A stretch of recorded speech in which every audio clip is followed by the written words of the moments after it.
Bonjour à tous et à toutes et bienvenue sur Ondec Média et dans l'émission Les Remplaçants. Merci de nous rejoindre une nouvelle fois pour parler de l'actualité du foot.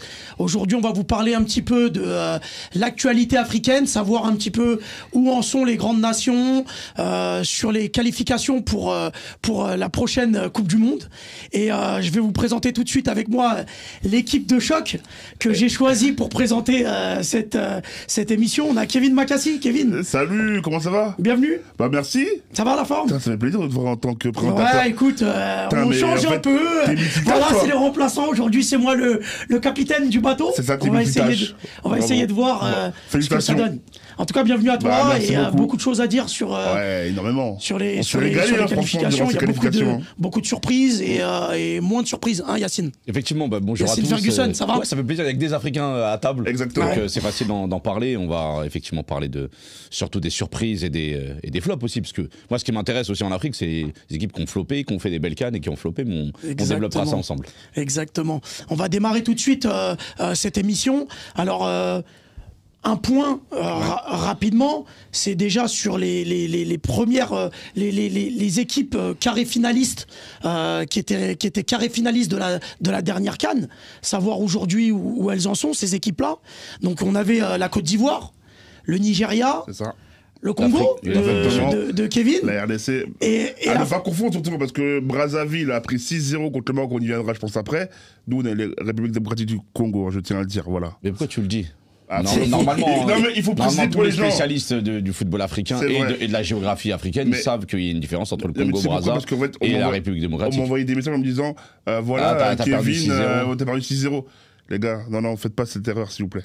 Voilà. D'accord, oui, je te laisse continuer. Je vais juste faire un point sur les groupes, en partant du groupe A au dernier groupe.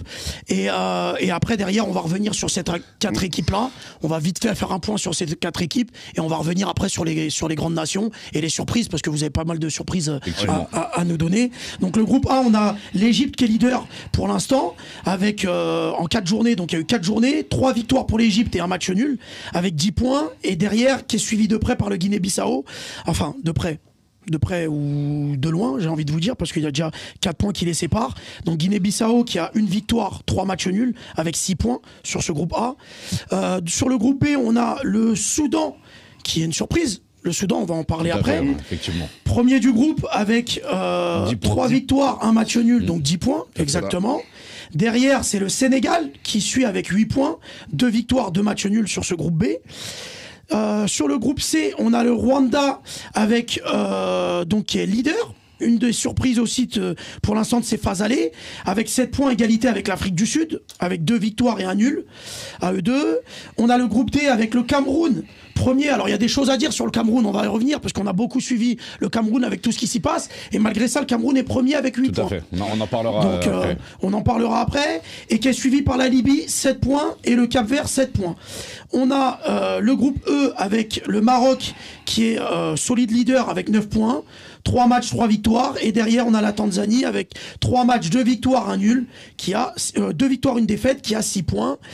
Le groupe F avec la Côte d'Ivoire, premier du groupe, avec en 4 matchs, donc avec 10 points. On a le Gabon qui est deuxième, 9 points. Qui fait aussi une bonne phase allée, le Gabon. L'Algérie qui est premier. L'Algérie, Yacine, hein, pour l'instant. Ouais, mais c'est un trompe-l'œil. On en reparlera juste après, mais 3 victoires, il y a beaucoup de 3 victoires, une défaite. Ouais, mais c'est une défaite qui est assez significative dans le jeu et on en parlera juste après. Il y aura des choses à dire. Qui est suivi par le Mozambique avec le même nombre de points. Donc Mozambique 9 points. Et le groupe H avec la Tunisie, donc leader du groupe avec 10 points. Et la Namibie 8 points. Ah, il y a le groupe I, excusez-moi, j'avais le groupe I aussi, qui est le dernier groupe. Donc le Comore, qui est premier avec 9 points, qui est suivi aussi par le Ghana, 9 points également. Donc 3 victoires à eux deux, et avec une défaite chacun. Donc on va revenir sur le carré finaliste. Kevin, je vais commencer par toi. Ouais. On va parler de la RDC. Ah ouais, forcément. La RDC qui était carré finaliste de la dernière CAN. C'est ça. Éliminé par le vainqueur, la Côte d'Ivoire, sur un but de Sébastien Haller. C'est ça. Malheureusement. Et alors, où ils en sont un peu, cette RDC dans ce.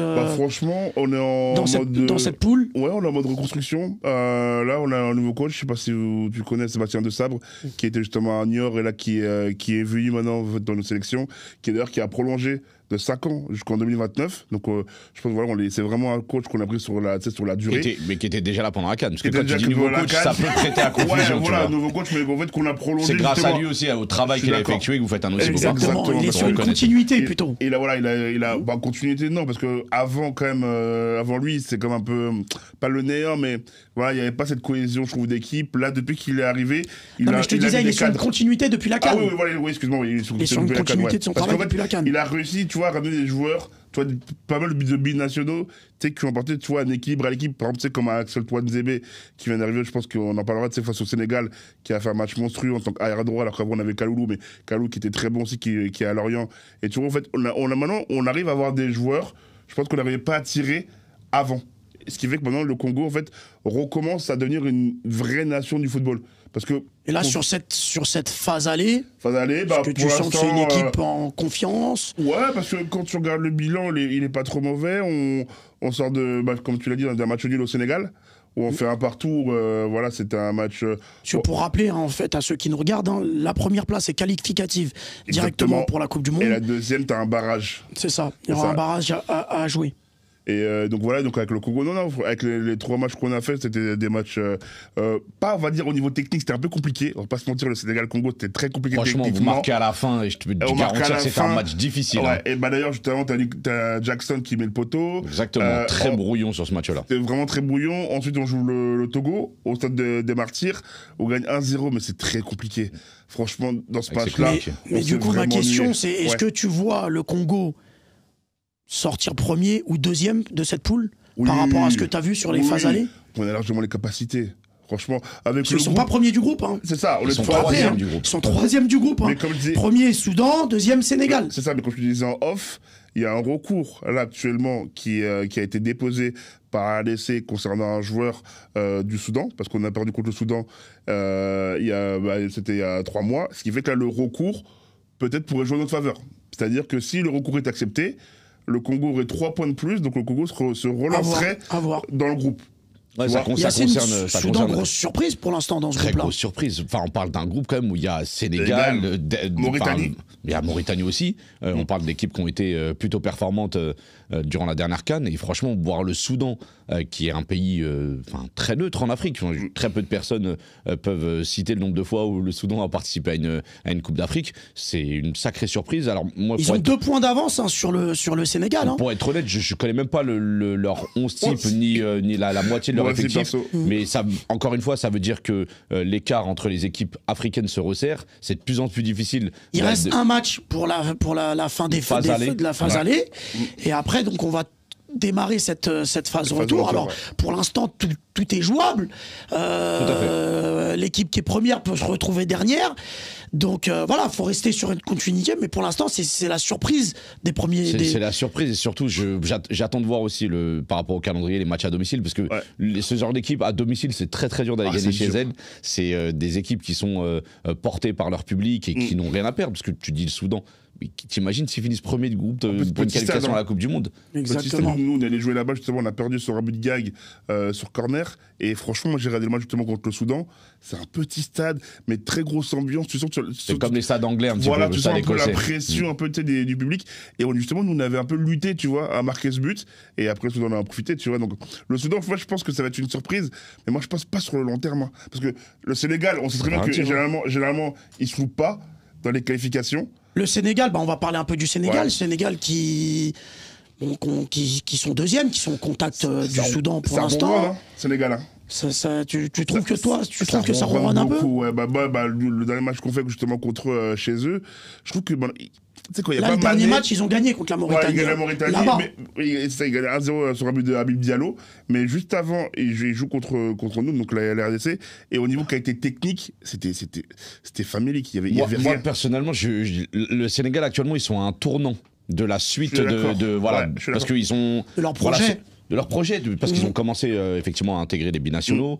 Il faut qu'ils anticipent aussi sur les retraites de Sadio Mané, de Idrissa Gueye qui commencent à effectivement à se faire vieux et qui sont proches de la retraite. Même un Koulibaly qui a énormément apporté à cette sélection commence à effectivement à montrer des premiers signes de faiblesse. Donc il va falloir qu'ils anticipent et qu'ils acceptent cette nouvelle génération, la transition qui va se faire. Et voilà, on va se retrouver un petit peu dans une situation compliquée parce que ils ont énormément de potentiel.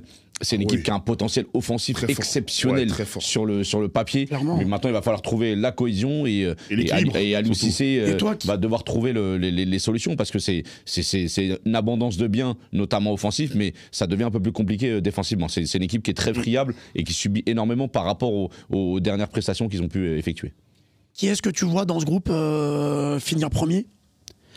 Donc je vois le Sénégal quand même sur la construction, sur l'expérience, parce que ce genre de phase de qualification de groupe, il faut avoir une certaine expérience aussi. Parce qu'il y a le match au martyr.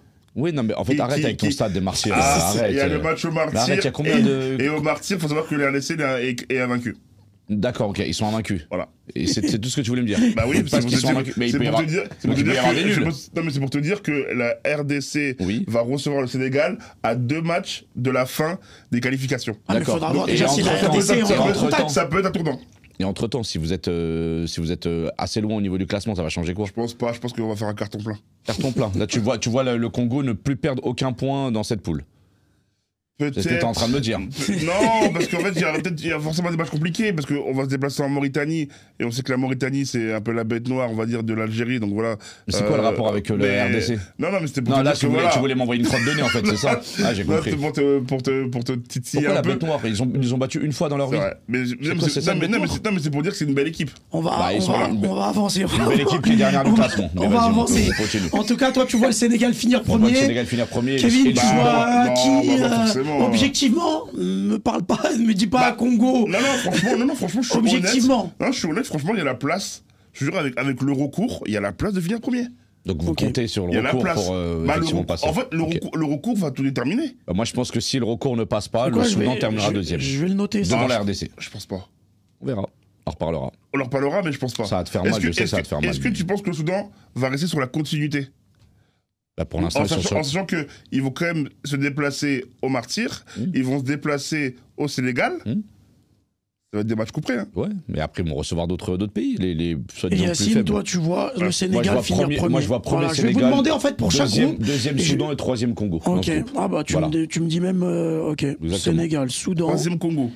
Et troisième Congo. Ok. Que je vois.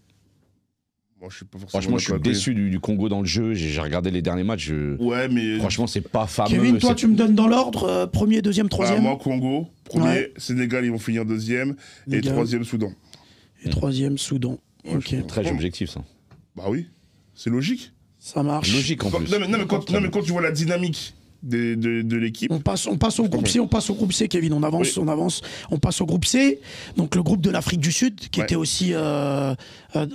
Dans le carré final de la dernière CAN. L'Afrique du Sud qui est pour l'instant deuxième, égalité avec le Rwanda à 7 points, égalité aussi avec le Bénin, troisième, 7 points. Voilà. Et la surprise de ce groupe-là, c'est le Nigeria qui est cinquième avec 3 points. Ils ont 3 matchs nuls, le Nigeria. C'est hallucinant. 3 matchs nuls, une défaite. 3 matchs nuls, une défaite en 4 matchs. C'est ce que je dis souvent. C'est dur après une grosse compétition de se remobiliser. Parce qu'en fait, dans leur esprit, les Nigérians, ils se disent que le groupe il est facile. Parce que tu vois Rwanda, tu vois Bénin, à part l'Afrique du Sud, qui est vraiment qui est demi-finaliste de CAN. C'est une des équipes qui bénéficie en Afrique qui est présente. C'est une équipe sérieuse. C'est une équipe sérieuse, effectivement. Et c'est une équipe qui repose sur un club qui fournit la plupart de ses internationaux, les Mamelody Sundowns. Et franchement, c'est plus facile pour eux de gérer ces transitions-là parce qu'en fait, les joueurs qui quittent la sélection vont en club et se retrouvent après en sélection. C'est la même équipe. Il y a un vrai noyau. C'est vraiment plus facile à gérer, notamment pour le sélectionneur. Et le Nigeria, c'est très compliqué parce que chaque joueur qui compose cette équipe c'est des joueurs qui sont... c'est les montagnes russes au niveau de l'état de forme. Lookman qui est complètement démobilisé depuis ses prestations avec l'Atalanta. Grosse saison. Mais en sélection, c'est des coups d'éclat. Ils n'arrivent pas à trouver un collectif, le Nigeria. Et pourtant, ils font finale de CAN. Hein. Ouais. Mais sur les matchs de qualification, c'est très compliqué. Sur le peu de contenu que j'ai pu voir, j'ai pas regardé tous les matchs en direct, faut pas exagérer non plus, même si je regarde beaucoup de matchs. Mais franchement, sur le peu de contenu que j'ai pu voir, c'est dur, hein. C'est dur et je les trouve fatigués physiquement cette fin de saison.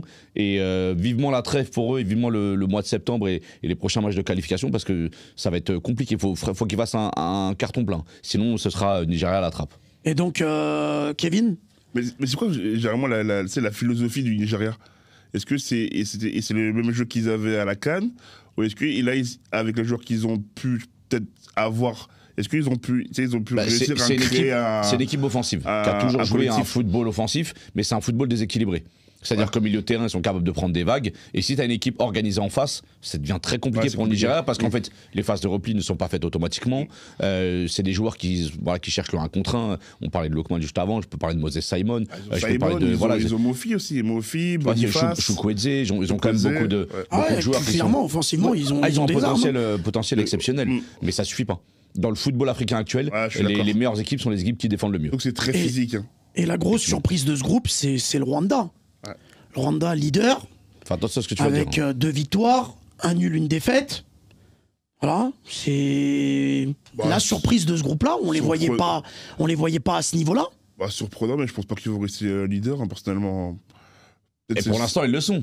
C'est pour ça que c'est une surprise. C'est respectable. Après, est-ce que sur le long terme, ils vont rester dans cette position ? Non, mais là, le fait qu'ils y soient... Toi, tu les vois pas ? Pas du tout. Ok. Franchement, pour moi, c'est une équipe qui n'a pas participé à la CAN. C'est une équipe. Mais est-ce qu'il y a un vivier déjà de joueurs En fait, c'est pas une question de vivier. S'ils sont premiers, c'est une question de collectif. Est-ce que justement les joueurs. C'est une surprise, un peu comme partout, quand on a eu en Europe l'Islande ou lors de leur première qualification. C'est savoir, est-ce que les joueurs là actuellement sont capables de répéter les efforts qu'ils sont en train de faire actuellement. Je suis pas un visionnaire, je peux pas te dire. J'ai envie de te dire oui parce que. Là, on parle à l'instant T. Je connais aucun joueur personnellement. L'instant T, c'est comme le Soudan. Ils sont premiers, voilà. C'est pour ça. C'est ça que je te disais tout à l'heure que le Soudan, personnellement, je ne le vois pas sur la continuité de. Mais c'est compliqué d'évaluer. Parce qu'avec l'effectif qu'ils ont. Bon, après, tu me diras, oui, peut-être que voilà, ils ont tu vois, un club qui permet qu'ils jouent ensemble, donc ils vont créer des liens et un collectif. Mais est-ce que justement sur le long terme, parce qu'on sait que les qualifications c'est très très long, et en plus il y a les qualifications aussi de la CAN aussi qui vont se mélanger, qui vont arriver, donc ça va être mélangé. Est-ce que tu penses que le Soudan ou le Rwanda pourront rester comme ça en tête ? Non, mais je pense pas, Kevin, que l'objectif du Rwanda c'est de se qualifier à la Coupe du Monde. Mais quand ils commencent cette phase de poule et qu'ils voient qu'ils sont premiers, ils sont en train de se dire, les gars, forcément les objectifs ils changent. On peut le faire. C'est un exploit possible. C'est un groupe abordable. Si le Nigeria va prendre des points chez les adversaires directs du Rwanda et que le Rwanda continue de performer, de gagner contre les petites équipes, le Rwanda aura toujours cet écart-là. Ouais. On a un Nigeria qui a 3 points, un Rwanda qui a 7 points. Exactement. Donc ça veut dire qu'il y a déjà 4 points. Si tu continues à maintenir cet écart de 4 points, le match contre le Nigeria, tu vas le jouer peut-être un peu plus sereinement. Du coup, Yacine, je veux t'écouter. Toi, tu vois sur ce groupe-là, qui est-ce que tu vois sur les 2 premières places, du coup, ou les 3 premiers, vu qu'on était parti sur les 3 premiers. Je vais prendre un risque. Même si la 3e, on est d'accord, elle est éliminatoire. Hein. Bien sûr, oui, tout à fait. Rappelle-moi juste la personne. Donc c'est le Rwanda qui est premier, 2e Afrique du Sud, 3e le Bénin, il y a le Lesotho qui est 4e, Nigeria 5e et Zimbabwe 6e. Je vais tenter quelque chose. Je vais tenter Afrique du Sud premier. Afrique du Sud premier. C'est pas non plus un grand risque. Mais par contre, je vais mettre Rwanda 2e. Tu vois, et Nigeria 3e. Okay. Nigeria qui fait une légère remontada mais qui ne va pas réussir à s'en sortir. D'ailleurs qui avait échoué contre le Ghana pour la qualification à la Coupe du Monde 2022. Ça fait double échec, ça va faire compliqué pour... Rappelle en plus que je crois que l'entraîneur devait être licencié. Au final, il n'a pas été licencié. Non, ils l'ont gardé. Au final, il fait finale. Donc toi, ton classement, c'est quoi ? Moi, je pense que je vais faire remontada, à mon avis. Donc moi, je vois Nigeria numéro 1, je vois Afrique du Sud numéro 2 et Bénin numéro 3. Donc très objectivement, le Rwanda qui s'écroule. Exactement. Et le Rwanda numéro 3. C'est noté. Okay. C'est mieux que je dise rien. Bah oui, parce qu'en fait. Non, mais à un moment donné. Non, Kevin, non, là, t'es pas objectif. Bah, bien sûr que si. Objectif. Parce que tu me dis, ouais, mais est-ce qu'ils vont être capables de réitérer ces performances sur la phase retour? Tu m'as sorti tous les arguments. Moi, selon moi. Mais je sais très bien, moi, le problème, c'est que. Moi, je sais très bien que le j'aime pas quand tu fais ça, Kevin. Je t'assure, j'aime pas. Le rendez-vous va s'écrouler, à mon avis, pour moi. J'aime pas. Mais vas-y, tranquille, on va passer au groupe D, comme ça. On va passer au groupe D. Groupe D, alors. Un groupe, là, justement, aussi très étonnant. Où il y a des équipes qui ont bien performé lors de la dernière CAN, comme par exemple le Cap-Vert et l'Angola. Ouais. L'équipe entre guillemets surprise aujourd'hui, qui est la Libye, qui se retrouve deuxième, et le Cameroun, qu'on n'attendait peut-être pas en fait à ce niveau-là. Le Cameroun leader. J'ai envie de dire solide leader parce que 2 victoires, 2 nuls, ils n'ont aucune défaite. Ouais. En soi, c'est le favori de ce groupe. Mais aujourd'hui, c'est une surprise quand même de les voir là. Bien sûr. À ce niveau-là. Bon, historiquement, ils sont favoris par rapport à une des plus grandes équipes de l'histoire de l'Afrique. Mais ça suffit pas. Ça suffit pas. Ça veut dire qu'à un moment donné, je sais pas si ce qui est en train de se tramer au sein de la fédération, du pays, le ministère des Sports, tout ça, je sais pas si ça va les servir ou les desservir. Mais pour l'instant, en tout cas sur le terrain, ils font le job. Qu'on le veuille ou pas. Et c'est encore une fois, c'est là qu'on voit dans ce genre de sélection, c'est là qu'on voit que les joueurs leaders et les cadres sont importants. Avec un nouveau sélectionneur, là, pour le coup. Oui, avec Marc Brice, effectivement. Qui fait 2 matchs. Mais qui utilise un petit peu la même équipe qui était à la CAN et qui était aussi à la Coupe du Monde, qui a gardé ses cadres. On a toujours Aboubacar devant qui est performant. Le Satur est toujours là. On a toujours pour vous donner une idée, on a toujours là. Sur ces 2 premiers matchs, Rigo Versong avait fait pareil, une victoire et un match nul. Ouais. Alors, en termes de buts, je crois qu'ils étaient sur 3 buts. 3 buts ils avaient mis 3 buts le Cameroun sur leurs 2 premiers matchs et ils en avaient encaissé seulement 1. Là, ils en ont encaissé 1 et ils ont mis 5 buts. Ouais, c'est ça, parce que avec sous Marc Brice. Ils en mettent 4 face au Cap-Vert. C'est ça. Et ils encaissent. Et belle victoire contre le Cap-Vert. Ils ont dominé de la tête et les épaules le match. Après, je trouve que tu étais en off, le Cap-Vert était aussi. Je n'ai pas trouvé le Cap-Vert. Tu vois, le Cap-Vert de la CAN. Ouais, voilà. Mais est-ce qu'on attendait le Cameroun à ce niveau-là? On les attendait pas à ce niveau-là, mais on attendait comme une réaction d'orgueil. Ouais, parce que encore une fois, c'est une équipe. Tu regardes sur le papier. Tu vois, on disait juste avant avec Kevin.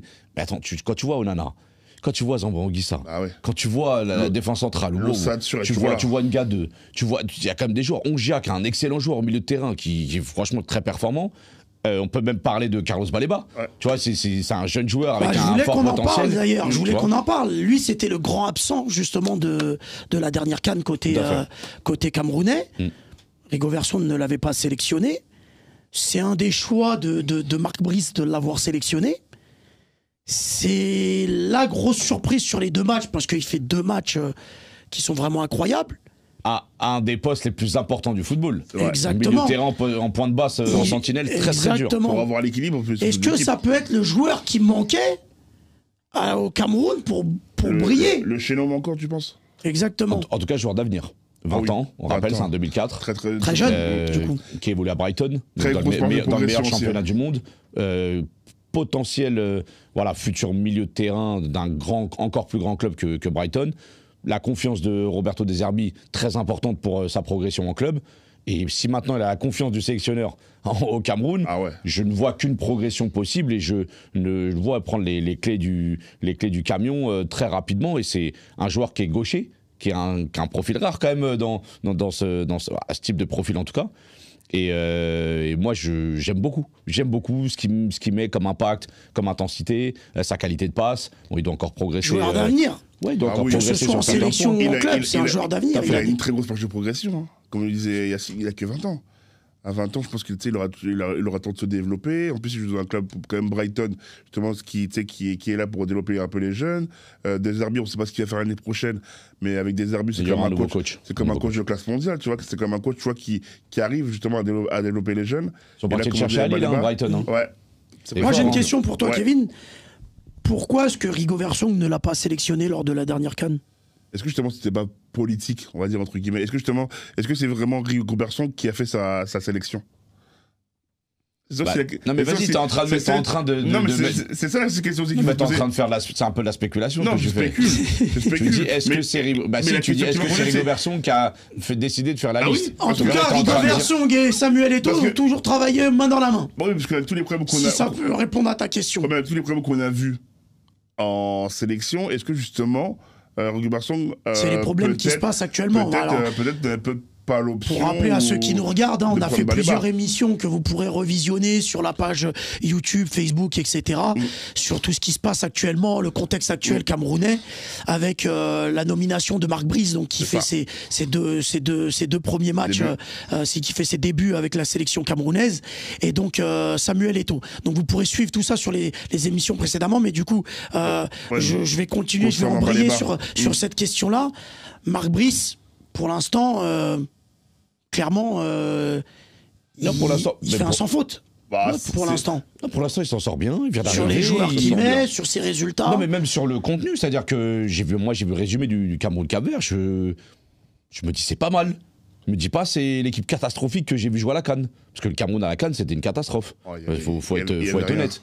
C'était horrible, même dans le contenu, dans l'envie, l'état d'esprit, c'était pas bon. Là, j'ai trouvé ça pas mal. Là, le terrain, il y avait une volonté de construire. Devant, c'était plutôt agréable à regarder. Avec un retour de Vincent Aboubakar. Bien sûr, qui a marqué, qui a été performant. Moi, j'ai bien aimé le match de Mbeumo aussi. Ouais. Très très bon, vraiment, c'est un joueur excellent qui a manqué aussi.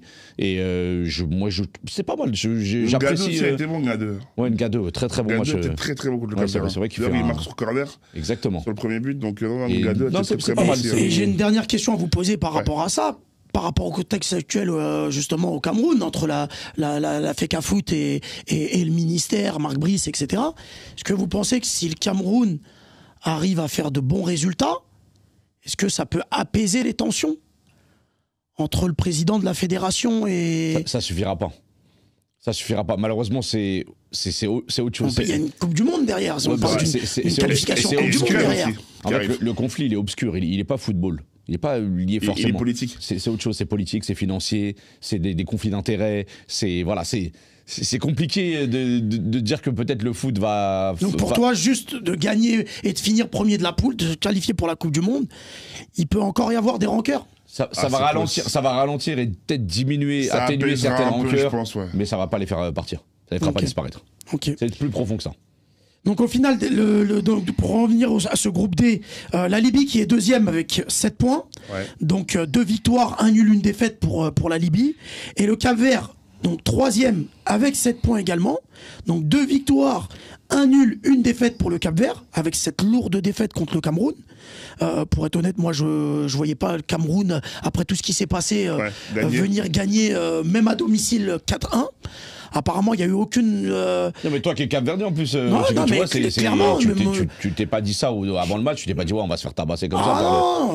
Non, j'ai été surpris par le niveau du Cameroun, tout comme j'ai été surpris par l'incapacité du Cap-Vert de réagir. Donc très étonnant. Et l'Angola qui avait fait une très bonne CAN, qui est seulement à 2 points de cette première place, parce que l'Angola avec 1 victoire et 3 nuls, donc ils sont invaincus. Avec 6 points, donc ils sont 4e. Et derrière, donc il y a Maurice avec 1 victoire, 1 nul, 2 défaites, et Etswani avec 4 défaites. Donc il y a 0 points. Mais ce groupe-là est quand même assez serré. Qui est-ce que vous voyez sur... C'est un groupe dense. Moi, je vais pas mouiller sur ce coup-là. Le Cameroun, je pense qu'il va finir premier. Moi aussi, je pense. Parce que ce que j'ai vu, je les trouve vraiment dominants dans ce groupe. Je vois l'Angola revenir à la 2e place et je vois potentiellement peut-être la Libye faire la surprise en 3e, mais Donc Cameroun, Angola pour la 2e place. Ouais, Angola pour la 2e place. Je les vois effectivement parce qu'ils sont, tu l'as dit toi, mais ils sont invaincus. Et Libye 3e. Libye 3e. Kevin, tu vois moi, un peu différemment. Moi, je vois le Cameroun premier. Je vois l'Angola 2e et Cap-Vert, je pense, va finir 3e. Je pense que le Cap-Vert va quand même se réveiller. À un moment donné, toi qui es Cap-Verdien, comme disait Yacine, à un moment donné, il faut qu'ils se réveillent, les Cap-Verdiens. Ils sortent d'une belle CAN. Et ils perdent notre tir au but, justement, contre l'Afrique du Sud, avec un gardien exceptionnel côté sud-africain. Moi, à mon avis, je pense que le Cap-Vert doit faire mieux. Franchement, ils ont quand même 7 points, ils sont au contact du deuxième. C'est pour ça que je dis que je pense que le Cap-Vert... Sur la différence de but, c'est Libye qui est deuxième, en ayant plus 1 sur la différence de but. Vous avez pris moins 3, malheureusement. Exactement. Face au Cameroun. Exactement. C'est pour ça, mais je pense que ça va s'ajuster au fur et à mesure des matchs qu'il va avoir. Ce groupe-là, en tout cas, va être très serré. Ouais, on passe au groupe E, avec le Maroc. Ouais. Solide leader. 3 matchs, 3 victoires. Voilà. Ils assurent. Ils assurent. En fait, c'est du Maroc tout craché. Le Maroc, sur des phases de qualification à la Coupe du Monde, très souvent, c'est des strikes et c'est des qualifications. C'est un peu comme le Sénégal. Ça joue parfois sur les derniers matchs. Je me souviens d'un match Maroc-Côte d'Ivoire où le Maroc a sorti la Côte d'Ivoire sur un scénario incroyable. C'est fou. Mais le Maroc, sur les phases de qualification, a toujours été performante. Je suis d'accord. C'est un pays qui a compris le fonctionnement, qui sait qu'il doit prendre les points très rapidement, qui sait qu'à domicile doit proposer du jeu et du spectacle. On l'a vu au Congo directement c'était le Congo, mais c'était à Marrakech, c'était au Maroc, parce qu'ils étaient obligés de délocaliser le match, mais c'est comme s'ils jouaient à domicile. Donc c'est parce qu'ils connaissent les conditions, ils connaissent le terrain, ils connaissent l'ambiance et l'atmosphère. Les repères, t'as vu le match? C'est trop facile. Très large victoire d'ailleurs. 6-0. 6-0. C'était facile. Je pense que Walid Regragui a compris qu'il fallait plus faire jouer Nesri, qui était en manque de confiance. Donc et que c'était El Kaabi qui doit commencer les matchs. Qui sort d'une très très grosse saison. Avec l'Olympiakos, qui a gagné la Conférence League. Qui a mis un triplé. Effectivement. Et moi, j'ai une question que je vais poser, mais peut-être que mes amis marocains y répondront. Est-ce qu'ils peuvent m'expliquer pourquoi un Ounahi est aussi performant en sélection et aussi peu productif à l'Olympique de Marseille? Pour moi, c'est une des curiosités, un des points d'interrogation que j'ai dans ma tête depuis plusieurs mois. Je n'arrive pas à comprendre comment Ounahi est aussi épanoui avec la sélection et aussi performant. Et dans tout, dans le jeu, dans les stats, dans l'attitude, le body language et tout. Et quand il arrive à Marseille, j'ai l'impression que c'est un autre joueur qui est timide, qui est timoré, qui est stressé. Il a quand même eu... Attends Kevin, je laisse finir, après je te laisse répondre potentiellement. Il a eu 4 coachs à l'Olympique de Marseille. Il a eu Gattuso, il a eu Marcelino, il a eu Tudor, il a eu Gasset. Aucun des 4, peu importe le niveau de chaque coach, n'a réussi à le faire jouer. Et pourtant, l'a fait jouer souvent à son poste, sauf Marcelino qui le faisait jouer ailier gauche, qui n'est pas son poste. Mais la plupart des coachs l'ont mis au milieu de terrain, à son poste, dans les meilleures conditions, avec Aminari à côté de lui, avec des joueurs. Ça, c'est pour la parenthèse. Mais le Ounahi du Maroc, c'est un joueur exceptionnel. Je comprends pourquoi Luis Enrique l'avait encensé pendant la Coupe du Monde, parce que là, sur les performances pures, même si c'est que le Congo, avec tout le respect qu'on leur doit, c'est exceptionnel. Donc voilà, je pose la question aux supporters du Maroc qui répondront potentiellement. Je réponds par rapport à Ounahi, c'est vrai que tu as raison sur ce point, mais il fait pas une grande canne. Ounahi. Quand tu regardes la canne, quand tu regardes la canne qu'il fait. C'est pas une catastrophe. J'ai pas dit ça. J'ai dit qu'en fait, tu vois, il a eu des petits manquements. Toi, tu l'as encensé, tu as dit oui avec le Maroc. Mais parce il est différent par rapport à l'Olympique de Marseille. Mais quand tu regardes la canne d'Ounahi, je trouve que le milieu de terrain marocain a plus de références. Et tu vois, il n'y avait pas ce côté, comme tu dis, là actuellement, Ounahi, où tu vois, qui s'amuse sur le terrain. Oui, mais il a plus de bonnes performances que de mauvaises performances, Kevin. Non, mais je suis d'accord avec toi. Mais à la canne, pour moi, une compétition qui compte, malheureusement, il n'était pas présent. Peut-être sur le match le plus important contre l'Afrique du Sud, il n'a effectivement pas été performant. Même contre le Congo, quand tu regardes le match contre le Congo. Alors juste pour vous rappeler, après le reste de ce groupe... Le premier temps, mais après, il se baisse en intensité. La Tanzanie est deuxième avec 6 points, donc déjà 3 points derrière le Maroc. Le Niger, troisième avec 3 points. Et après, la Zambie, quatrième avec 3 points. Et le reste, il y a Congo et Érythrée qui ont 0 points les deux. Un groupe assez faible pour le Maroc. Répète, le deuxième Tanzanie, troisième c'est qui? Troisième Niger, avec 3 points. Ouais. Et quatrième Zambie. D'accord. Et ils ont vraiment... Tu veux un classement du... Ouais, je veux un classement complet pour les autres groupes. Largement en tête. Zambie, ils sont combien? Zambie, je les vois deuxième, je les vois remonter. Ah ouais. Ok. Et troisième, Tanzanie. Est-ce qu'on peut faire une parenthèse sur la Zambie? Et pour information, c'était quand même des équipes qui étaient dans le groupe de la CAN du Maroc. Exactement. Incroyable. Est-ce qu'on peut juste faire une parenthèse sur la Zambie? La Zambie, quand même, qui a gagné la CAN, je crois que c'était en 2004, avec Hervé Renard. 2012, il me semble. C'est ça. Avec Hervé Renard. Dans les dates. 2012 avec Hervé Renard. Et là, ils sont en déclin complet. Après, ils sont qu'à 3 points de la deuxième place. Hein. Non, mais je veux dire que même, tu vois, je trouvais qu'en fait, que Hervé Renard avait réussi à créer un collectif. Et d'ailleurs, on a vu des Sun Tzu qui sont partis en Europe se développer. Mais depuis, je trouve que la Zambie, Maintenant, c'est devenu le néant complet. Il n'y a plus de joueurs. Tu vois, la Zambie, c'est ce qu'on disait tout à l'heure sur le Soudan, Rwanda. À un moment donné, je pense qu'ils ont eu une belle génération qui a eu l'habitude de jouer ensemble. Et Hervé Renard a réussi à créer un collectif. Peut-être que le coach du Soudan ou du Rwanda est dans la même logique de travail. Et c'est pour ça que je te dis, il faut faire attention à ces équipes-là, parce qu'elles peuvent arriver sur un moment donné, sur un momentum, pendant 1 mois, 2 mois, être performantes sur une compétition et aller au bout. On va avancer. Ton classement, Kevin, sur le groupe E, s'il te plaît. Moi, Maroc, forcément, c'est large. Hein. Ils ont un groupe vraiment bordel. En plus, Yacine l'a dit, ils ont des équipes qui ont joué à la CAN. Donc je pense qu'ils les connaissent un peu un minimum. Donc je pars sur Maroc, Zambie et le troisième, je pense que je partirai sur la Tanzanie. Hein. Tanzanie. Comme moi. Il a fait exactement le même classement. Tanzanie, je pense que c'est une équipe. C'est le premier groupe, on est d'accord. Ça marche. Ouais. Moi, je vois le Maroc aussi facile. Et Zambie, pareil, je les vois finir deuxième. Ouais, moi aussi. Groupe F. Groupe F, messieurs. Groupe de la Côte d'Ivoire. Tout à fait, et du Gabon. Côte d'Ivoire qui est leader avec 10 points, qui est suivi de près par le Gabon, qui n'était pas présent lors de la dernière CAN. Et qui a 9 points. Donc avec 3 victoires, 1 défaite. La Côte d'Ivoire qui a 3 victoires, 1 nul. Voilà, donc il y a 1 point qui se tient entre les deux. 3e, on a le Burundi avec 7 points. 4e, Kenya avec 5 points. 5e, Gambie, 3 points. Et le 6e, les Seychelles avec 0 points. Ma question, elle est simple. Côte d'Ivoire sur une continuité depuis la CAN. Pour l'instant, invaincu. Taille patron, un peu comme le Maroc. C'est logique. Hein. Ils sortent comme une belle CAN. Ils ont gagné la CAN chez eux. Là, ils ont 10 points, comme tu l'as dit, ils ont fait un match nul contre le Kenya.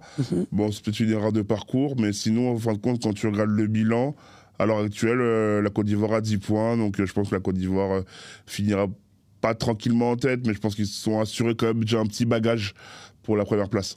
Ok. Donne-moi ton classement, là, tout de suite. Donc, Côte d'Ivoire, numéro 1, le Gabon, numéro 2. Le Gabon, je rappelle qu'il était dans la poule du Congo, et en fait, malheureusement, qui n'a pas pu participer aussi à la CAN, parce que la Mauritanie, justement, a battu le Gabon, ce qui fait que la Mauritanie et le Congo sont passés, la RDC, pardon, et la Mauritanie sont passés, et le Gabon a été éliminé. Là, je pense qu'ils reviennent quand même assez bien. Je ne sais plus si Aubameyang et Lemina sont toujours là. Oui, Aubameyang est revenu. Non, il est revenu, ouais. D'accord, il est revenu. Justement, comme Aubameyang est revenu, moi je vois le Gabon finir premier de groupe et la Côte d'Ivoire, surprise, finir deuxième de ce groupe. Ah ouais. Ouais, je vois le Gabon. Parce qu'ils ont encore cette force, cette énergie. Les frères Lemina qui sont en sélection maintenant ensemble et Mario a réussi à convaincre Noah de choisir le Gabon. Aubameyang est revenu, on a toujours Denis Bouanga qui est devant et qui est performant. Et qui fait une très grosse surtout le leader, c'est un ami à moi, je suis obligé un petit peu de le booster un petit peu, Bruno Ekolemanga, qui est toujours le patron de la défense et qui a envie pour la fin de sa carrière de participer à cette Coupe du Monde au moins une fois dans sa vie. Et je vois le Gabon sur la dynamique. Le match Gabon-Côte d'Ivoire sera bien évidemment décisif. Mais je vois le Gabon finir premier de groupe et Côte d'Ivoire deuxième. Gabon, le dernier match qui ont gagné 3-2 contre la Gambie à domicile. C'est la Gambie aussi. Hein. Et la Côte d'Ivoire qui a fait 0-0 contre le Kenya. Rappelez-vous la Gambie. Kenya, je vous rappelle qu'ils sont donc 4e avec 5 points. Et Burundi qui est 3e avec 7 points. Donc 2 victoires, 1 nul, 1 défaite. Ouais. Est-ce que vous, pour cette 3e place, qui est-ce que vous voyez entre le Burundi et le Kenya? Moi, je vois la Gambie revenir. La Gambie revient. Ok. Je vois la Gambie parce que c'est quand même une équipe. Ouais, c'est comme ça. Ils étaient intéressants à la Cana. Rappelle-toi le match de folie qu'on a pu assister, c'est le Gambie-Cameroun. Où il y avait des rebondissements de tous les côtés. C'était vraiment intéressant. Je trouve que la Gambie, j'arrive pas à comprendre comment ils ont fait pour la Gambie, c'est un mini Sénégal. C'est compliqué, mais ils ont des joueurs. Ils ont fait une top CAN sans des joueurs exceptionnels, tu vois. À part Jallo. On passe au groupe que t'attendais. Moi, j'attends qu'un seul groupe, c'est le groupe G. Le groupe G, on est au groupe G. Le groupe G, l'Algérie, première avec 9 points, mais égalité avec le Mozambique. L'Algérie a une différence de but de +4 et la Mozambique +1. Comment tu vois cette équipe algérienne depuis la prise en charge de Petkovic? En fait, c'est une Algérie pour donner tous les détails et faire comprendre à nos auditeurs comment fonctionne l'équipe d'Algérie, l'équipe d'Algérie, c'est une équipe qui reste sur 3 échecs cuisants, 2 dans les 2 dernières CAN et 1 pour qualification à la Coupe du Monde. C'est l'équipe qui a besoin de se reconstruire et qui va se reconstruire avec un sélectionneur qui n'est pas local et qui ne connaît peut-être pas le football algérien comme pourrait le connaître un Djamel Belmadi ou un local qui a plus d'expérience que lui. Donc en fait, on est dans une situation où la fédération a quand même un certain pouvoir, un certain poids dans le choix des sélectionneurs. Et en choisissant ce sélectionneur-là, ils savent aussi que c'est quelqu'un avec qui ils vont pouvoir imposer certains joueurs, notamment des binationaux et des joueurs locaux. C'est ce qui s'est passé dans la dernière liste qui a été fournie par la fédération. On a des joueurs locaux. Tu penses à qui ? On a des joueurs locaux comme Madani, comme Kedad, qui sont bons dans le championnat, mais qui n'ont pas encore fait leur preuve en sélection. Et on a des binationaux qui étaient revenus lors des précédentes listes de Petkovic, comme Benzia, comme Brahimi, qui maintenant va s'appuyer sur des joueurs comme Benrahma, comme Aouar. Et c'est des joueurs qui n'ont pas encore prouvé assez en sélection qu'ils étaient des cadres et des titulaires potentiels. Donc on a besoin de ce genre de match, des matchs à pression, à enjeu, notamment le dernier match contre l'Ouganda, où on a quand même réussi à s'en sortir sur des erreurs individuelles de l'Ouganda et sur une mauvaise gestion tactique du match, parce que normalement quand tu mènes 1-0 tu dois verrouiller contre l'Algérie. Rappelons que l'Algérie gagne 2-1. Ils gagnent 2-1 effectivement grâce à Benrahma et Aouar en deuxième mi-temps. Et c'est une équipe qui normalement aurait dû verrouiller, parce que la seule stratégie contre l'Algérie, si tu veux gagner actuellement, c'est dès que tu mènes au score, tu verrouilles et tu fermes. C'est ce qu'a fait la Mauritanie à la CAN, c'est ce qu'ont fait plusieurs pays, ce qu'a fait la Guinée quand ils mènent au score. Ils ont verrouillé, donc c'est plus facile de gagner actuellement parce qu'on n'a pas encore cette confiance, on n'a pas encore retrouvé cette confiance qui faisait de nous des cadors et une équipe intraitable, notamment à domicile. C'est rare que l'Algérie perde à domicile, mais c'est quand même assez inquiétant d'un point de vue défensif, parce que tant que l'Algérie encaisse autant de buts, on a quand même encaissé 8 buts sur les 4 derniers matchs, c'est énorme, ça veut dire 2 buts par match en moyenne, et des erreurs individuelles catastrophiques. Je parle d'Aïssa Mandi, je parle de Madani, je parle de Mandrea qui fait des erreurs sur sa ligne aussi. Voilà, c'est une équipe très friable, c'est une équipe qui a besoin de se reconstruire, la trêve va faire du bien. Le fait d'être premier de groupe, c'est pas anodin, ça veut dire qu'il y a quand même cet objectif en ligne de mire, mais au mois de septembre, il va falloir c'est le favori du groupe. C'est le favori, mais sur le papier. Oui. Tu vois, on est en train de faire. C'est le favori sur le du papier. groupe. Mais le favori du groupe ne doit pas être à 3 points du 3e et du 4e, alors qu'à la base, si tu gagnes contre la Guinée, tu mets une tempête et t'es comme le Maroc, t'es tranquille. T'es les pieds dans les chaussons et tu sais que tu vas gérer ta qualification. Alors rappelons dans ce groupe que donc Mozambique 2e 9 points, Botswana 3e 6 points, ouais. La Guinée 4e 6 points, l'Ouganda 5e 6 points. Finalement jusqu'au 5e, et donc pour finir la Somalie qui a 0 points, mais en fin de compte l'avant-dernier peut finir premier. Potentiellement, oui. Potentiellement, ouais. Oui. C'est un groupe qui est hyper serré aussi. Avec des matchs très importants. Bon, l'avantage pour l'Algérie, parce que pour moi c'est un avantage, c'est que les prochains matchs de qualification, c'est au mois de mars 2025. Ah, c'est de longtemps. Donc on a quand même 9 mois pour préparer. Exactement. Ouais. On a quand même 9 mois pour les préparer et arriver un peu plus sereinement. Et par rapport au calendrier, l'Algérie, je les vois terminer premier, mais vraiment par rapport au calendrier. J'allais dire, en toute objectivité, je les vois terminer premier parce que le calendrier va nous faciliter les choses. On est parti gagner au Mozambique, donc on va recevoir le Mozambique. On est parti gagner au Ouganda, donc on va recevoir l'Ouganda. Ouais. Le seul match qui sera décisif, c'est le match en Guinée, qui va falloir au mieux gérer. Mais je vois l'Algérie première, je vois surprise en deuxième. Allez, je vais la tenter parce que je les ai vus jouer et je les trouve plutôt pas mal. Je vois l'Ouganda deuxième. Okay. Voilà, c'est pour la prise de risque. Et je vois la Guinée troisième. Ok. Kevin ? Moi, je vais faire l'inverse. Donc, moi, je vois l'Algérie en tête. Et je pense même largement, je pense que l'Algérie va trouver son rythme de croisière dans ce groupe-là, à mon avis. Hein. Voilà. Je vois la Guinée, moi, deuxième. Je trouve que cette équipe, elle est belle. Okay. J'ai fait un petit clin d'œil à l'entraîneur adjoint Foussini Diawara. Qui va sûrement nous écouter peut-être après. Je trouve qu'il faut comme un boulot intéressant avec Kaba Diawara. Et puis nous, on les avait joués à la CAN. Je trouvais qu'ils étaient vraiment intéressants. Mais à la CAN, on avait gagné 3-1. Mais c'est catastrophique. C'est vrai que depuis, c'est un peu moins bien. Ils ont gagné en Algérie et après, depuis, plus rien. Ouais.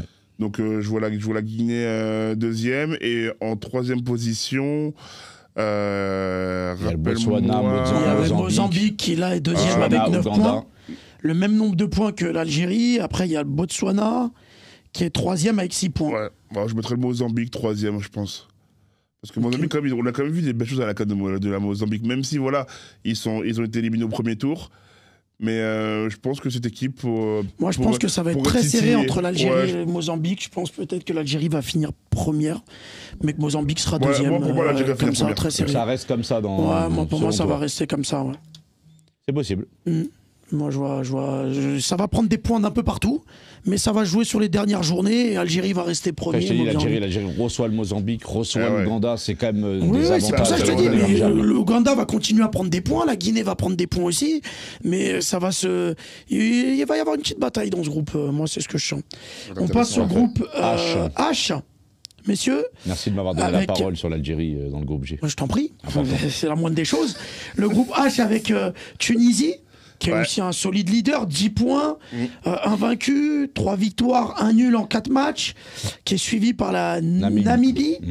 Donc en 4 journées, ils ont fait 2 victoires et 2 nuls, donc ils sont aussi invaincus. Rappelez que les deux se sont affrontés à la CAN.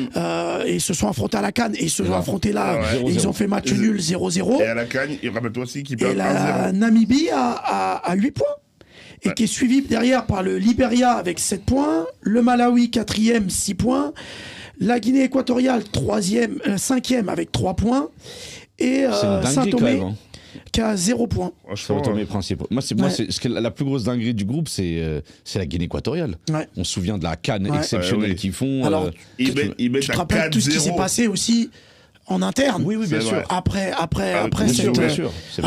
leur CAN. Mais du jour au lendemain, comme ça, tu n'arrives plus à jouer. Après, j'ai pas regardé les résumés, sinon j'aurais pu être un peu plus objectif et critique. Mais est-ce que justement les problèmes n'ont pas affecté la sélection ? Justement, pour que là, comme on le voit au classement, ils sont si bas. Peut-être. Est-ce que justement les problèmes n'ont pas affecté la sélection ? Ce qui fait que tu vois, quand tu exposes les problèmes comme ça sur la place publique, à mon avis, après, c'est compliqué, tu vois, de remotiver une équipe, tu vois.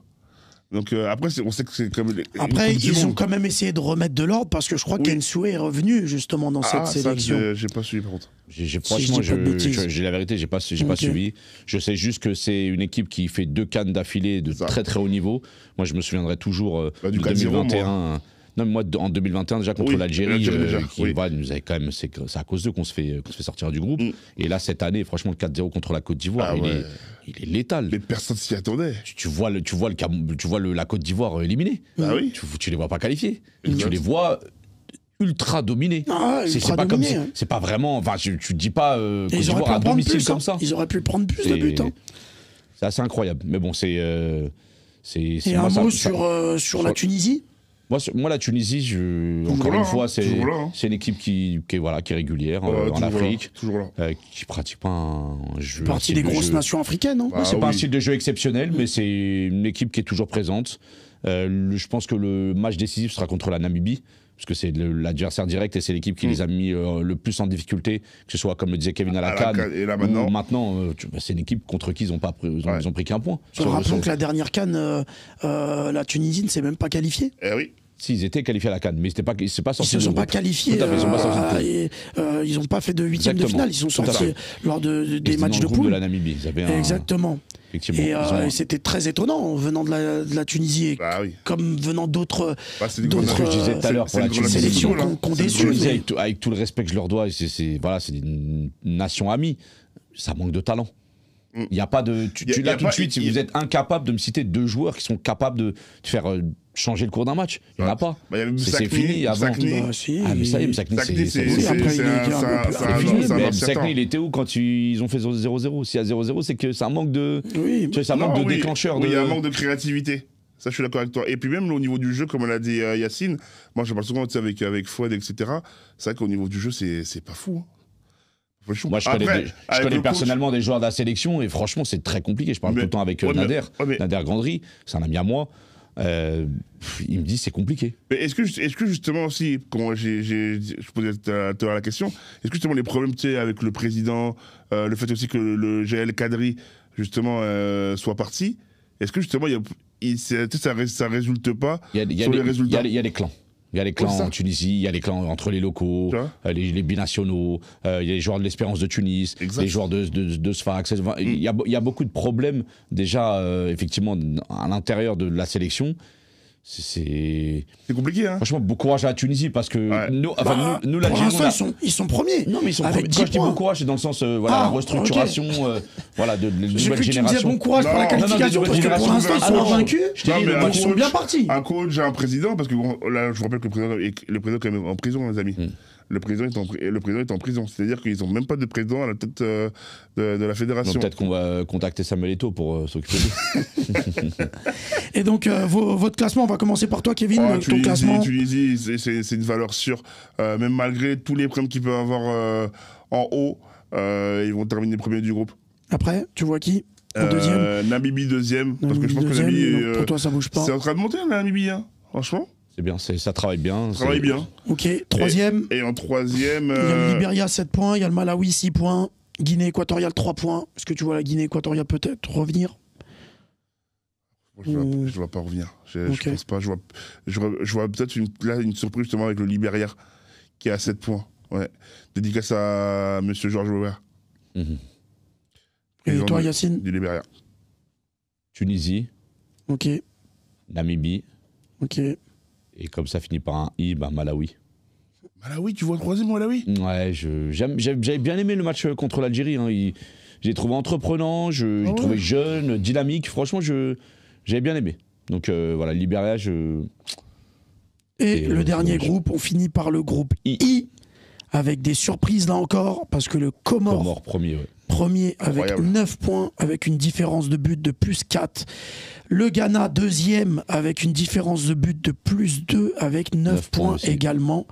Et Madagascar troisième avec 7 points. Et la petite surprise, petite Mali quatrième 5 points. La République centrafricaine 4 points et le Tchad 0 points qui est dernier, sixième de ce groupe. Ce groupe est aussi très serré. Qui est-ce que vous voyez? Est-ce que déjà Comores, grosse surprise? Moi je vais commencer. Moi je suis le plus transparent possible. Et les Maliens, c'est des amis à moi. Encore une fois, c'est un peuple ami. Mais un pays qui n'a jamais participé à une Coupe du Monde, c'est normal qu'il se retrouve dans ce genre de situation. Parce que le Mali n'a jamais participé à une Coupe du Monde. C'est une aberration de dire ça, hein. C'est fou. Mais le Mali n'a jamais participé à une Coupe du Monde. Donc il se retrouve en difficulté dans un groupe de qualification, c'est normal. C'est pour ça que je dis que pour moi, c'est même pas une surprise. Malgré la belle carte qu'il faut quand même. Ça suffit pas. Ce que je te dis, il y a des équipes de Cannes, des équipes de tournoi et des équipes de qualification. Ouais. Tu vois, le Maroc est une équipe de qualification, mais c'est pas une équipe de tournoi. C'est pour ça qu'elle a du mal sur les Cannes. En Afrique, je parle de l'Afrique, je parle pas sur le continent, sur tout le monde entier. Mais là, le Mali, s'il se qualifie pas, c'est normal. C'est pas une surprise. Moi, je vois le Ghana passer encore une fois, parce que le Ghana a cette expérience. Ils ont le talent pour. Ils ont les joueurs. Tu vois, Ghana. Il n'y a pas que les frères Ayew. Il y a beaucoup de joueurs. Il y a une ossature. Il y a une structure, voilà, effectivement. Donc Ghana premier, tu vois qui deuxième?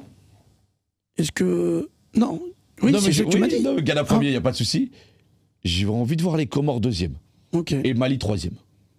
Voilà. Pour qu'ils se réveillent un petit peu, parce que le Mali, c'est pas normal. La gestion des matchs, elle est catastrophique. La gestion d'Eric Schell, je sais pas si il fait des choix, mais je ne comprends pas. Je pense que c'est l'exemple type de l'équipe que s'il y a un autre sélectionneur, c'est pas le même scénario. Et on n'a pas la même discussion actuellement. Et en plus, comme on disait tout à l'heure, tu disais la surprise de Madagascar. Quand même faire 0-0 contre Madagascar à 10 contre 11 Madagascar, 7 points, troisième. Hein. Ouais, c'est la surprise aussi. 2 victoires, 1 nul, 1 défaite. Ça peut être la surprise aussi de ces qualifs, hein, personnellement. Rappelle-toi, en 2019, ils font la CAN et d'ailleurs, ils nous éliminent au tir au but. Et on avait dit que c'était justement la surprise de la CAN 2019, d'ailleurs remportée par l'Algérie. Le Madagascar peut-être. Alors, du dernier match, ils font 0-0 contre le Mali. Le match avant, ils gagnent. À 10, le match avant, ils gagnent. C'est Raveloson, l'Auxerrois qui marque, il me semble. Si tu cliques sur le match, tu vas voir. Et d'ailleurs, je vais te dire ça tout de suite. Raveloson qui joue avec Lassine Sinayoko, qui est international malien. Il gagne le match d'avant 2-1 contre le Comore. Et c'est Raveloson qui met doublé. De mémoire. Hein. Et on va le voir cette année évoluer en Ligue 1. C'est un très bon joueur. Avec la Lassine que je salue. Hein, tout à fait. Qui est malien, qui est dans le même groupe que Raveloson. Mais après, je pense que Madagascar, ça peut être la surprise. Hein. En vrai de vrai, en 2019, où personne ne les attendait. Donc toi, Kevin, ton classement, c'est quoi? Si je devrais choisir, je partirais sur Ghana. Comme Yacine, je pense que Ghana, ils ont quand même cette expérience-là, tu vois, de jouer les Coupes du Monde. J'ai toujours un souvenir, c'est la main de Suarez sur Maradjian. Donc non, le Ghana a toujours eu cette faculté à aller en Coupe du Monde. Mali, je vois bien remonter Mali, moi, personnellement. J'aimerais bien voir quand même le Mali en Coupe du Monde. Pour voir qu'est-ce qu'ils pourraient faire en Coupe du Monde. Ils ont 5 points, c'est pas non plus... C'est entre guillemets, c'est l'année ou jamais. C'est l'année où t'as beaucoup plus de participants de la zone Afrique. Exactement. Ils sont à 4 points, entre guillemets, de la première place. Hein. Et après, je finirai avec Madagascar. Je pense Madagascar 3e. Voilà, mais après... Donc toi, tu vois Mali 2e. Je vois Ghana et Mali, ouais. Ok. Et Madagascar 3e, parce que je pense que Madagascar va peut-être pas chuter, mais... À mon avis, Mali, je pense qu'ils vont se réveiller. Okay. Et ils n'ont pas le choix, en fait. Parce que, comme tu l'as dit, c'est peut-être l'année ou jamais. Imaginons que le Mali ne se qualifie pas, je pense que ça ferait des désordre. T'as intérêt de garder ça dans les archives. Je vais le garder. Il va faire un screen. On va revenir sur un groupe que j'avais oublié. Donc, du coup, ça va être le dernier groupe. C'est le groupe A. Le groupe de l'Égypte, qui est leader avec 10 points. Et Mena. 3 victoires, 1 nul. L'Égypte invaincue pour l'instant. La Guinée-Bissau, qui est 2e avec 1 victoire seulement et 3 matchs nuls, donc avec 6 points. Il y a déjà un écart de 4 points entre les deux. Burkina Faso, 3e avec 5 points. Sierra Leone, 4e, 5 points. Éthiopie, 5e, 3 points. Et Djibouti, 1 point. 6e de ce groupe. Déjà, ma première question. L'Égypte en patron. Autoroute pour l'Égypte. Autoroute parce que Mohamed Salah les a sauvés. C'est lui qui égalise sur le dernier match. C'est autoroute pour l'Égypte. Si l'Égypte ne se qualifie pas à la Coupe du Monde, punissez-moi, donnez-moi un gage, ce que vous voulez. Il n'y a pas de si, ce serait très très grave. Je pense que c'est la dernière Coupe du Monde de Mohamed Salah en plus avec son pays. Ça lui tient à cœur de briller parce que la dernière CAN c'était compliqué suite à sa blessure. C'était très compliqué aussi pour eux. Voilà, on sait que l'Égypte c'est une équipe très dominante en Afrique, donc on a besoin d'une Égypte forte aussi à des Coupes du Monde. Et Guinée-Bissau qui est 2e avec 6 points et Burkina Faso 5 points. On voit le Burkina revenir petit à petit et se rapprocher de la 2e place, finir 2e. Moi, le Burkina m'a fait une belle impression à la CAN. Et là, le 3e, fini juste avec ton 3e. Mon 3e. Passer à Kevin. Dis-moi les autres pays. On avait Guinée-Bissau qui est 2e avec 6 points, Sierra Leone 4e 5 points et Éthiopie 5e 3 points. Bah moi je vois Sierra Leone revenir à la 3e. Sierra Leone, ok. Kevin, toi donne-moi ton classement. Égypte, ils ont un boulevard comme a dit Yacine. Je vois en 2e position le Burkina aussi. Moi, comme je disais tout à l'heure, ils m'avaient fait une belle impression à la CAN. Là, je sais pas si ils ont du mal durant ces qualifs. Ils ont fait quoi à la CAN? Non, je veux dire que tu vois, ils ont même dans le jeu, ils ont proposé du jeu. Le match à la rigueur, tu m'aurais parlé de la précédente CAN où ils font demi-finale. Tu vois, je peux comprendre. Ça, c'est vrai aussi, ouais. Contre le Sénégal. Mais ça fait plusieurs années quand même que le Burkina est une équipe en Afrique avec des certitudes. C'est ça. Et lors de cette dernière CAN, ils ont aussi réussi des certitudes. Peut-être pas dans le jeu, mais il y avait des certitudes. Oui, il y a l'ossature. Et en fait, je pense que ça travaille bien, comme tu vois, ça travaille bien sur plusieurs années. Donc, ouais, je pense que Égypte, Burkina Faso, et en 3e, je veux dire, comme Yacine, Sierra Leone. Okay. Je pense que ça peut être la surprise de Sierra Leone, je pense, à mon avis. D'ailleurs, est-ce que la Sierra Leone n'avait pas joué la CAN, justement? Ils ont joué la CAN en 2021. Ah ouais, c'est ça. Il y avait eu 0-0 au Cameroun. Ouais, exactement. Il y a eu 0-0. Messieurs, merci beaucoup. On a fait le point de ces groupes, le point sur ces surprises, le point sur les outsiders, entre guillemets, sur les révélations, sur des joueurs qui sont sur ces phases allées, qui sont sortis un petit peu, qui sont sortis du lot, qui ont pris un petit peu la lumière. Et les équipes qu'on n'attend plus, les équipes patronnes les grandes nations africaines qui aussi pour la plupart sont au rendez-vous par rapport à la dernière CAN. Donc ça fait voilà, on voit c'est un renouvellement. Moi j'aime bien un peu de nouveauté, un peu de fraîcheur dans ce continent africain. On en a besoin effectivement et ça va peut-être remettre les idées en place des grandes nations qui vont à partir de maintenant peut-être un peu plus être concentrées, un peu plus joueuses aussi parce que on a besoin effectivement d'un football fort et d'une compétition qui nous pousse vers le haut en espérant que la prochaine CAN aussi, parce que la prochaine CAN sera avant la Coupe du Monde, qu'on aura une belle CAN Voilà, qui sera sûrement décalé en décembre 2025, d'après les dernières rumeurs. Ouais, donc en espérant voir ces équipes. En tout cas, des groupes sur la plupart où le spectacle est encore plein. On va avoir encore plein de surprises parce que la plupart des groupes sont très serrés.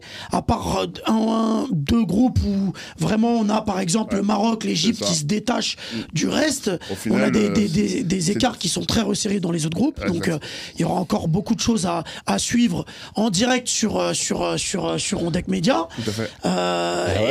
Rendez-vous en septembre dans les prochains mois pour les qualifier. On se donnera rendez-vous. Tout de suite, on va passer au quiz de cette émission. Messieurs, à vos buzzers, tout de suite le quiz. Mon premier quiz en tant que présentateur. Franchement, vaut mieux que tu les animes les quiz que tu les participes. Parce que t'as un sacré ratio négatif. Non. Tu vois, c'est mauvais ce que tu dis. Depuis que je suis arrivé. Non.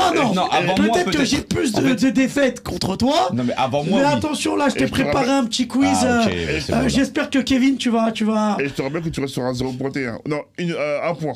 Ouais, sur un point. Okay. Moi, je sauve l'honneur en règle générale. C'est très rare où je fais. Pour le bien du quiz, est-ce que tu veux que je laisse un peu d'avance à Kevin? Pour le bien du quiz. Non, je veux quelque chose de régulier, à la régulière, messieurs. Bah oui. Je veux un quiz avec tout votre savoir. Vos connaissances. C'est un quiz sur l'Afrique, bien sûr. Non, ça sera un quiz sur le championnat français. Ah, encore. Ok, d'accord. Championnat de France, ok. Voilà, sur le championnat de France. Allez, let's go. Pas de souci. On part sur la première question. Vous êtes prêts? Let's go. Ça, c'est des quiz que n'aime pas trop, que n'aime pas trop Yacine. Je tiens à le préciser. C'est un gamin, t'as pas fait question ça. 1. Vas-y. Bah non, je lui ai dit parce que je Quelle équipe est surnommée les Pichounes? C'est moi. Toulouse. C'est ça que tu fais. T'as un gamin. Hier, je lui ai dit un truc, il fait exactement ce que je lui ai dit de pas faire. Tu voulais qu'il gagne, Kevin. Vas-y, j'ai compris. Merci. Il a tout fait dans les questions pour que tu gagnes. C'est une dinguerie. Bah nickel, merci Otillio. On va essayer. Mais un point, s'il te plaît. Au moins, c'est peut-être le seul point de la journée. C'est un gamin. Question 2, messieurs. Vas-y. Je suis choqué. Il a osé faire ça. Quelle équipe a remporté la Ligue 1 sur la saison? Lyon. Faux. Sur la saison 2010-2011. C'était Montpellier. Trop tard. Non, 2010-2011, c'est Lille. Bien joué. C'est l'année après Marseille. C'est Lille, le LOSC. Normalement, il est éliminé quand il donne mauvaise réponse. Non, parce que. Il a été éliminé. Bah oui, après, c'est toi, t'as répondu et il a répondu derrière. Question 3. Quelle équipe est surnommée les Merlus? C'est moi, non? C'est moi. Il sait que c'est moi. La VAR, s'il vous plaît, la régie. C'est qui? Eh oui, c'est Lorient. Bien joué. C'est qui? C'est un gamin. Je suis choqué. C'est facile. Les gars, j'ai appuyé. Ça, c'est facile. La régie, des fois, je comprends rien. Non, c'est parce qu'en fait, c'est les caméras. Et tu vois, moi Question le 4. je l'entends en premier. Mais est-ce que tu m'as dans ton champ de vision? Là, c'est une question de rapidité. Là. Ok. Question 4. Vas-y. Quel joueur a le plus de passes décisives en Ligue 1? J'appuie. C'est moi, je t'assure, Dimitri Payet. Ouais. Attends 2 secondes. Question 5. Non, mais directement. Y, 3. Mais oui, c'est vrai. Et Kevin, oui, 1. Tu mets des bâtons à chaque fois. Ouais. Tu mets des mais bâtons. comme ça, je sais sur quelle question qui a répondu quoi. Tu comprends? Je sais sur quelle question. Alors que Nico, il fait tac, tac, tac. Ouais, mais moi, je préfère faire comme ça. Non, mais t'as raison. Je laisse un peu de suspense pour Kevin. Parce que des fois, en antenne, on dit, ouais, c'était quoi l'autre question déjà? Et ben, je sais quelle question. Il se différencie. Ouais. Ok, je laisse un peu de Kevin répondre comme ça. Non, tu laisses rien du tout. C'est juste une question de rapidité. J'aime pas la C'est parti, question 5. Je vais gagner. Je te laisse, vas-y. Qui est l'actuel président de la Ligue 1? La Ligue professionnelle de football. C'est Vincent Labrune. Exactement. Comme ça, on est réglé. Non, arrête Oui, ça. Il n'y a pas de ça avec moi. Vas-y, joue. Quel joueur français a remporté le Ballon d'Or en 91? C'est moi là? C'est moi là? C'est la VAR qui décide. La régie, pour moi, c'est Kevin. Ouais, moi aussi. Kevin. C'est Jean-Pierre Papin. Yes. Oh, ça, c'est JPP. Ah, genre, t'allais réfléchir là? T'allais réfléchir? 91, t'abuses, wesh. Non, je savais pas quoi noter. Et d'ailleurs, ils font finale, ils passent contre Ça Belgrade. fait 3-3. Oui. Alors, question 7. Ça va aller vite, hein. Ouais, bah, comme d'hab. Qui détient le record du plus grand nombre d'apparitions en Ligue 1? D'apparition en Ligue 1? Sylvain Castendutch. Non. Non. Marquinhos? Non. Jean-Luc Ettori. Non. Marco Verratti? Non. T'as dit le plus grand nombre de matchs en Ligue 1? Le plus grand. Qui détient le plus grand record du plus grand nombre d'apparitions en Ligue 1? Donc le plus. Michael Landreau. Oui, c'est ça. Ah ouais, Landreau. C'est pour ça. Mais de toute façon, parce qu'il y avait un classement, moi, c'était Castendutch, Jean-Luc Ettori et Landreau est passé devant. Parce que Landreau, c'est-à-dire qu'il a commencé tôt, lui. Ah, il commence à 8, 17 ans. il a commencé très tôt. La question 8. Quel est le nom du plus grand stade français avec pensionnaires? C'est Vélodrome. C'est ça. Ouais, c'est ça. Ah, c'est ça. Comme si avec débat, en fait. J'aurais réfléchi comme si. Bien sûr que c'est le Vélodrome. Question 9. Je comprends pas. Voilà. Quel est le joueur le plus capé encore en activité dans le championnat de France de Ligue 1? Le joueur le plus capé? Encore en activité? Bah. Marquinhos. Non. Mais quand tu dis le plus capé, c'est-à-dire. Quel est le joueur le plus capé encore en activité dans le championnat de France de Ligue 1? Ah, c'est le plus ancien. Le plus capé, avec le plus de matchs. Quel est le joueur en activité qui a le plus de matchs en Ligue 1? Je sais pas. Non, j'allais dire un joueur, mais non. C'est pas logique. Est-ce que tu peux dire le club? Je vais pas dire le club, je vais dire le nombre de matchs. Vas-y. 537 au terme de cette saison. Donc à la fin de cette saison, il avait 537 Ah ouais, matchs. C'est-à-dire c'est un ancien. Ok. Bah, écoute, Je vais on vous va donner faire un petit tour. d'autres indices. Vas-y. C'est un défenseur? Il a pris 20 Bien sûr. cartons jaunes et 2 rouges 20 cartons jaunes et 2 rouges. dans toute sa carrière. Waouh. 20 cartons jaunes et 2 rouges. C'est un défenseur? Non, mais donne le poste après. Si je donne le poste, ça va aller vite. Mais Ok, bon, je vais vas-y, donner c'est le bon, poste. je sais. Vas-y. Non, le dis pas. Le dis pas, ça veut dire que c'est un gardien de but si je te le donne cadeau. C'est un gardien de but. Voilà, je sais. C'est pour ça que je. Gardien de but. Moi, je suis un gamin, moi, j'aime trop les trucs comme ça. Qui est encore en Allez, activité. vas-y, je m'amuse. Steve Mandanda. Bonne réponse. Ah ouais. C'est pour ça que je voulais le laisser à. Non, mais Je t'assure, je voulais le laisser. Arrête, Je te tu jure, je l'avais voulais pas. laisser. Si. Là, j'aurais été en face de Quand toi, tu tu vois. m'as Là, dit si deux j'avais été cartons en face de rouges. toi, Non, ça y mais est, pas de souci. je passe à la trappe. Non, moi je l'avais pas. Alors, question 10. Lors de la saison 2014-2015, Ouais. donc ça vous laisse le temps Paris de Saint-Germain, revenir ouais. sur cette saison-là. Mhm. Quel joueur évoluant dans un autre club que le Paris Saint-Germain a remporté le titre de meilleur buteur en Ligue 1? Le joueur ou le club? Moi, c'est Alexandre Lacazette avec Lyon. Bonne réponse. Ouais, moi j'avais pas dit ça. Question 11. Vas-y. Combien de titres de champion de France le Paris Saint-Germain a-t-il gagné? Bah, laisse-moi, je suis obligé. Vas-y. Là, vas-y, je lui donne. Je te donne. Il a besoin en premier. Je te le donne, mais- je te Allez, le vas-y donne. en premier ou c'est Je te moi? le donne. La Ouais, VAR, vas-y. 11 titres, vas-y, je te le donne. Allez, Non, c'est vas-y, je 12. le donne. 12 titres. Alors, titre de champion de France. Hein. Bah, je te dis. Ok. Paris ont 12 titres. Avec cette année. Tu t'es trompé, tu t'es foiré dans la question, c'est sûr. Parce que Paris a 12 titres de champion de France. T'as raison, ils ont 12 titres. Donc c'est. Tu t'es c'est- trompé, il s'est trompé. Non, c'est pas moi qui me suis trompé, c'est pas moi qui a fait le quiz. Mais t'as raison, il s'est Mec, trompé. pour le PSG, je vais pas me tromper sur ça. Ouais, t'as raison, c'est 12 titres. C'est pour ça que j'ai dit 11. Mais attends, parce que j'essaie de lire la question en entier. Combien de titres de champion de France le PSG a-t-il gagné depuis l'ère QSI? Voilà. Ah, Ah. c'est 8. Ouais, c'est ça, c'est Donc. pour ça. Vas-y, c'est bon, laisse. Bah non, C'est vas-y, pour ça que la vas-y. question, Non, elle mais est. vas-y, Faut aller au non, bout de la réponds. question. C'est 8. Non. 9, excuse-moi. Moi, je dis 9. Ouais, Voilà. trompé. Mais en fait, c'est logique, parce qu'en fait, En fait, je l'ai c'est oublié. bizarre. Non, mais Parce que je j'ai oublié. comprenais pas T'enlèves pourquoi. celui de Lille, je celui de comprends- Montpellier, je celui de comprenais Monaco, pas ça va. pourquoi il avait. En fait, je l'ai oublié. Tu sais pourquoi? J'ai pensé, en fait, celui à 84, il me semble. Oui, le premier. Question Le premier, 12, en fait, j'ai- messieurs. Qui est le meilleur buteur français de l'histoire du championnat de France? Mbappé. Non.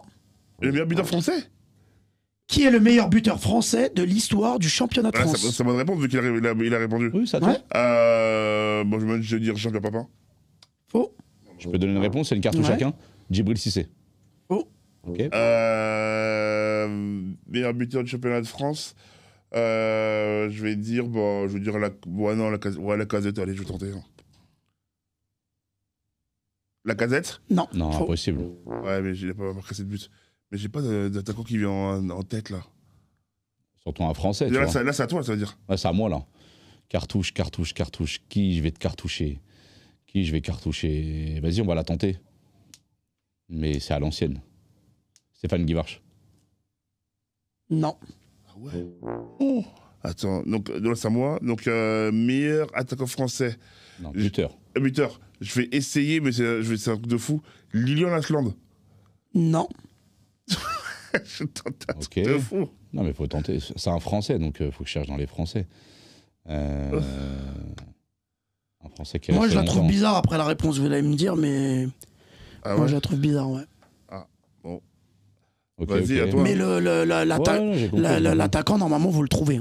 Oui, l'attaquant, on va le trouver. De toute façon, il n'y en a pas 15 000, tu vois, qui mettent beaucoup de buts en une saison. Il a joué notamment à Reims. De 69 en 87, il a joué à Monaco, il a joué à Tours et il a joué au Sporting Toulon. Oh ouais. Ah, je l'ai, je crois. Mais je suis pas sûr. Mais c'est à toi. C'est à moi. Donc tu m'as dit Reims, répète juste Reims, Monaco, Tours. Reims, Toulon. Monaco, Tours, Sporting Toulon. Et je vous ai dit, c'est de 69 à 87. Donc ça vous donne à peu près la période à laquelle il a joué. Entre 69 et 87, donc 1969 et 85. Ouais. 87. Ouais, 87. C'est vraiment ancien. Franchement, c'est quelqu'un qui est encore dans le monde du foot. Ouais. Qui est encore dans le monde du foot. Et qui a été à la direction d'un grand club français. La direction d'un grand club français. Bon allez, je vous le donne celui-là. On va pas y passer la journée. Bernard Lacombe. Je l'avais pas. Avec 255 buts. J'aurais pas trouvé, je suis pas un menteur. Okay. Il était à Lyon, effectivement, directeur de Lyon. C'est bon, je pense à qui? Dinalo. Mais c'est un ancien. Non. Alors, question 13. Qui est le meilleur buteur de tous les temps du championnat de France? Delio Nice. Il l'a. C'est ça la connaissance. Moi, je l'avais pas. Bah, je suis un crack. Un crack, ça reste un crack. C'est bien, Yacine. Franchement. 14.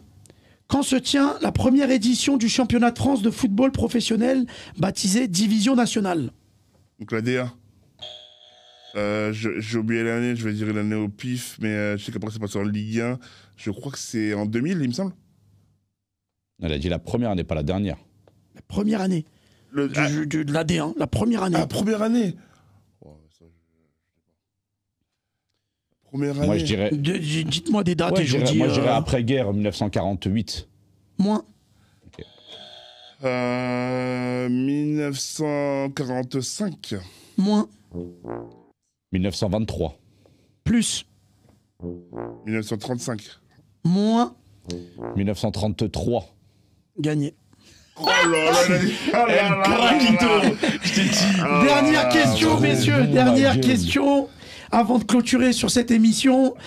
Allez, le PSG est détenteur de beaucoup de records en Ligue 1. Savez-vous durant quelle saison le PSG est resté invaincu à l'extérieur? Bah, cette année. Bonne réponse. Parce qu'on est invaincu. Oui, bonne réponse. Et bonne victoire, réponse Yacine. Oh, gagné, 1, 2, 3, 4, 5, 6, 7, 8 points. Contre Kevin, 1, 2, 3, 4, 5.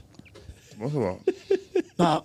Yacine vainqueur de ce... Merci, applaudis le Merci à tous de nous avoir suivis sur les remplaçants. On se revoit très bientôt pour une prochaine émission. Merci à vous deux. Merci. Et bonne fin de journée.